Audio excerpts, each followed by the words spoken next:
President, Kunnskaps- og forskningsdepartementet er en viktig premissleverandør i språkpolitiske spørsmål.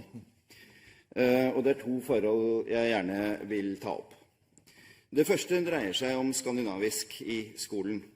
Det er et litt kjedelig tema på bakgrunn av de undersøkelsene som Undervisningsdirektoratet har gjort, og som viser at skandinaviskundervisningen ignoreres så vel av lærerne i skolen som i lærerutdanningen. Dette er godt kjent. Spørsmålet er hva gjør man for å bedre på det?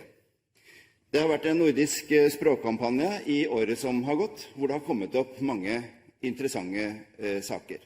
Blant annet har det vært jobbet med utdanningsopplegg, eller pedagogiske opplegg, knyttet til digitale tilbud, knyttet til også interaktivitet på en annen måte enn det vi har sett før.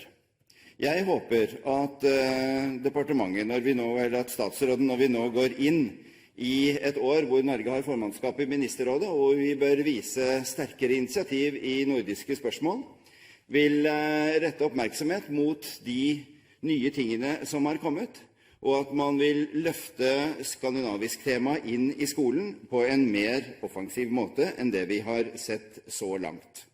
Det er viktig for ungdommen å forstå at det å ha forståelseskunnskap i forhold til svensk og dansk faktisk åpner mange muligheter. Blant annet åpner det muligheter for å studere i de andre nordiske land. Det bringer meg over til det andre temaet som jeg også har lyst til å ta opp, og det dreier seg om tilgjengelighet av norsk-skandinavisk lærebøker for høyere utdanning.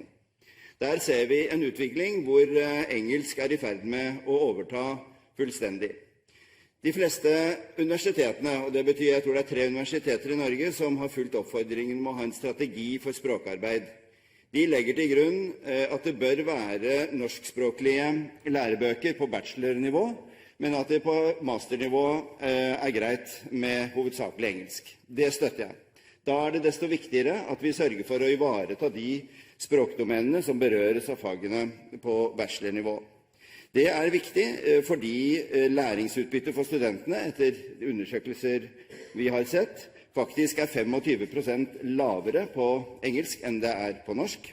Og vi ser også at frafallet i høyere utdanning også henger sammen med tilgjengeligheten av norskspråklige lærebøker.